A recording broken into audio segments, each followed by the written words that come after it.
Willie D Live. What's up, family? I don't know who this brother is, but he got a bone to pick with Al Sharpton. Al Sharpton was talking about how the government often targets black, wealthy, and prominent individuals. But he said that might be true, but you the wrong person to be delivering the message because you are one of them. You a whole narc. Yeah, say you're a whole narc out here. You know, there's a video of Al Sharpton flipping, one might say, talking to the feds, talking about being an informant for the feds, where he's acting in an informant capacity. But he questioned why Malcolm was killed and Martin was killed, and Al Sharpton had some similar levels of influence. How come he never, nothing ever happened to him? And he also threw Jesse Jackson into the fire. Now, family, I'm gonna tell you, I gotta call a strike and a ball a ball. I don't trust Al either, though. I've heard too much. I've seen too much. Yeah, we've seen him ride and we've seen him speak out a lot. And all that talking is good, but action speaks louder than words. Action speaks louder than words. So when you see a person's name constantly tied to questionable acts, and when he do pop up, it's always about the money. It's lights, camera, action, and money. Start questioning things. How many of those eulogies were delivered in good faith and not? You dig what I'm saying, fam?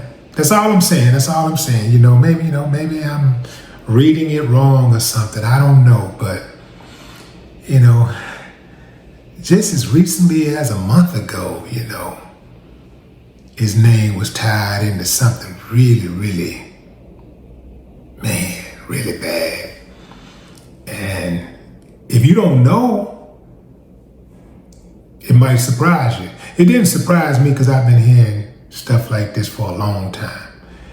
But yeah, the latest thing that I heard, it really threw me off. Now, I'm not going to put that out there because I don't want to open myself up to any type of liability. And at the same time, you know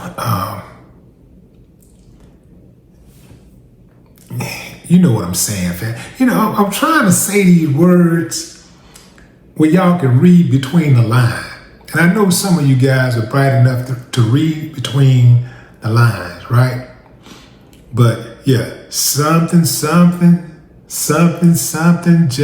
ain't right.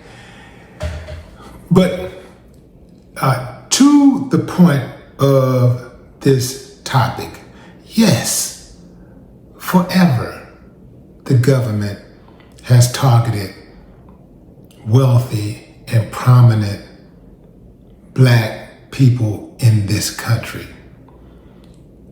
If you are black in this country and you are successful, if you have paper, if you have influence, and I mean major influence, you have a target on your back and your head.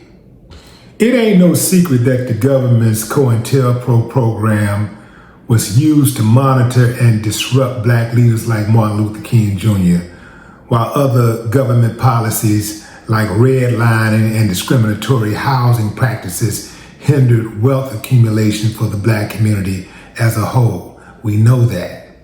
That COINTELPRO program was so cold That's the FBI's counterintelligence program. It explicitly aimed to expose, disrupt, misdirect, discredit, and otherwise neutralize Black leaders and organizations.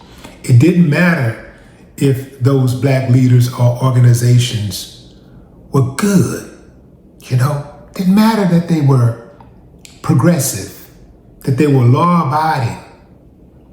It didn't matter. What mattered was they were trying to help Black people better their condition. And that's all it took. They became a target.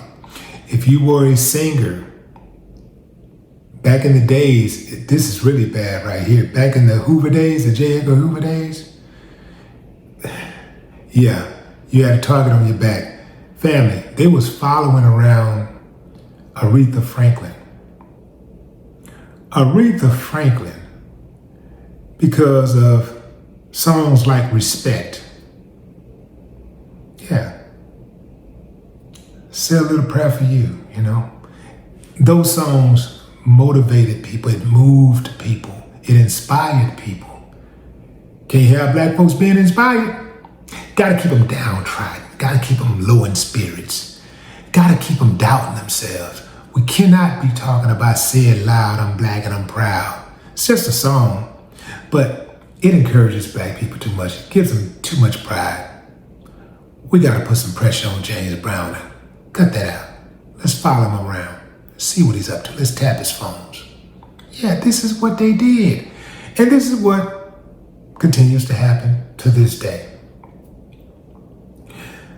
Those tactics included anonymous letters, the spreading of misinformation, IRS audits, harassment of family members, contacting a family member's job, and spooking their employee. Next thing you know, that family member don't have a job. Yeah.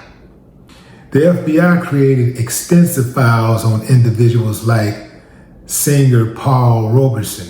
A 1956 memo by J. Edgar Hoover, who is one of the worst people who ever lived, reclassified the surveillance of Black leaders, which included it within COINTELPRO. And then you have the recent analysis that shows that the federal government has at times targeted and dismissed Black officials, sometimes citing DEI as a reason, leading to the loss of Black professionals in position of power. So it's a very real thing that Black people who are wealthy, who have some type of prominence, a position, any kind of power, are going to be targeted by our own government. Yeah. That's cold-blooded, man. Boy, we can't win for winning. No more talk.